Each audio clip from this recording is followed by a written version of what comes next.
I just woke up, but I wanted to show everybody the aftermath of the bear rummage last night. We had a bear in the yard. When I was driving home from work last night, I saw in the head beams, in the fog, it was extremely foggy, I saw these pair of feet like running across the road.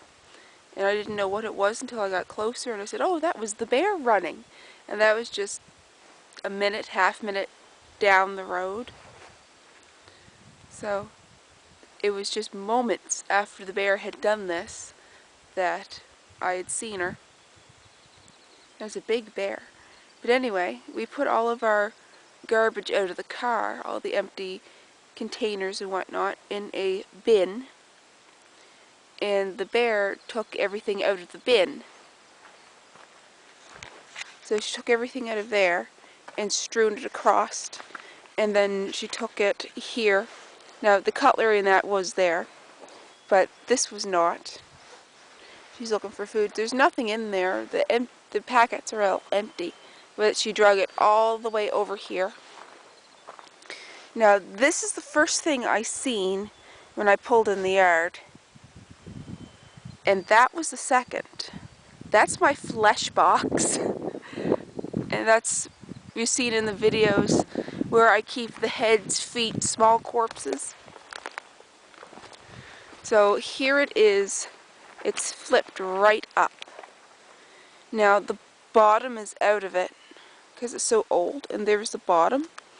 Now all she did was flip it up. She didn't rummage because that's it there, and nothing's undisturbed. I think she saw those bare feet in that gray Walmart bag. Oh, it's starting to rain, so the camera's starting to focus and unfocus on drops. But there's the bare feet there. She must have flipped it open, smelt the bare feet, and said, no thank you, I'm fine. But you can see the great big ant's nest that's in there. So the ants have been making themselves at home. Eventually I'm going to go through this stuff myself, because there's a lot of small bone in there that fell out of the bags or whatnot. There's probably a lot of teeth. You can see that brown roll up there. That's actually hair from all of the animals that were in there. It's all rolled up. Now, there's gloves and stuff like that in there. That was in there before I started putting body parts in, because this used to be an old sand blasting box. So there's some sand in there too. But what I was worried about most was my coyote boy, whether or not he was disturbed or taken. And that's the flesh box right there. And he was right here, but he wasn't touched, thankfully. I'm not sure why she didn't touch him, because I've seen the bears take stuff this yucky and decomposed before. So thankfully she didn't take him. My next day off, I'm going to dismember him and put him into the water buckets, because he's pretty dried up. I don't think this is going to come off on its own, so it needs to soak. So I'm going to do that. And she didn't touch any of these bones that are set out to dry. And Tom said that was because there's nothing on them. But I've had the bears take stuff off the body farm that was this clean. My little cardboard box that was covering the raccoon bones is missing, but it's just over there. It just blew away. And there's nothing disturbed down here. I'm going down to the birds, because I wasn't down here last night.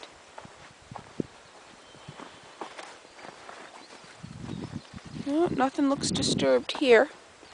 Going through the pet cemetery. No, nobody's been disturbed. I really got to come down here and do a bit of maintenance work.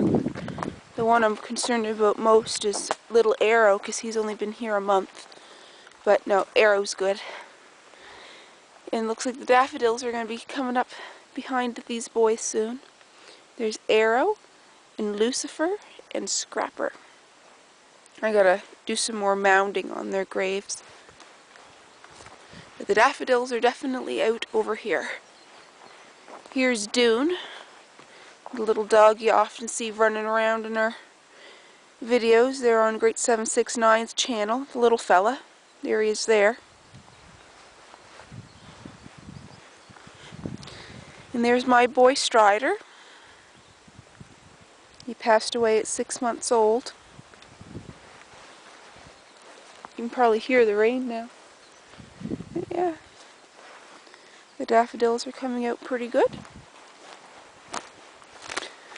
I don't know how well the rest of the meadow is going to go, but you can see a little bit of how it's supposed to look. It's supposed to be like a meadow garden. There's forget-me-nots and other stuff that comes up here too. But here was my poetry stone.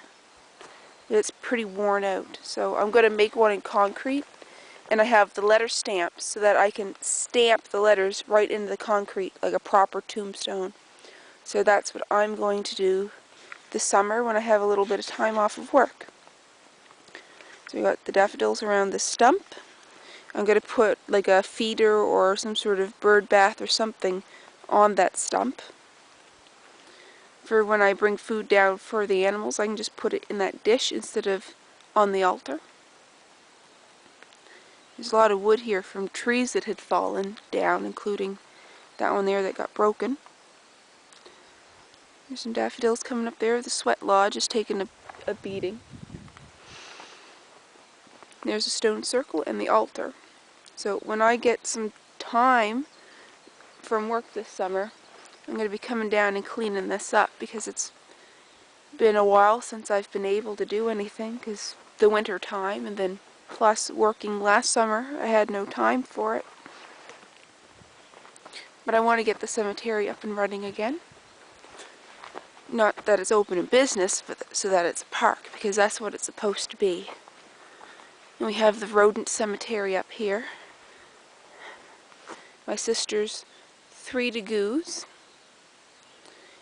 My degoo and my sister's rat. So we have rodents here. There's going to be some daffodils coming up there. There's going to be daffodils coming up all along that perimeter there, as well as all up along here. Now these ones come out later because the sun doesn't reach as well. Same with these ones. But that sign there, it has lasted pretty good, that sign. It's tilted a bit, but the lettering's fine. We had the birds. Bear didn't touch. The only thing that the bear touched was the garbage from the car, as well as the flesh box. So she's probably saying, hey, there's nothing here to eat, so I'm just leaving, I'm not coming back. But, I mean, that's hopefully she doesn't come back. She's already ripped open the garbage box a couple days ago. It was last night, actually. Not last night, the night before. Night before she got the garbage box, and then last night she came up here and went for a bit of a rummage. I have not been back to the body farm yet to see if she took anything. The only thing that I know that was taken for sure is a rabbit got hit on the road just a few meters from the house. So I collected her a few days ago, and where I've been working I just put her down here, and I never had time to take her to the body farm before the ravens got her. Well, the bear took her there last night. I think it was the bear anyway. But that's where she had been laying, and there's no sign of her, so I assume that the bear took that. And there was not a lot left on her at all. She was very skeletal, some fur, but not much flesh. Because as I said, the ravens and the gray jays picked her very clean. There was not very much left at all. So, since I've just woken up, I should probably go in and start getting ready for work because I go in early today. And I'll clean up the mess later.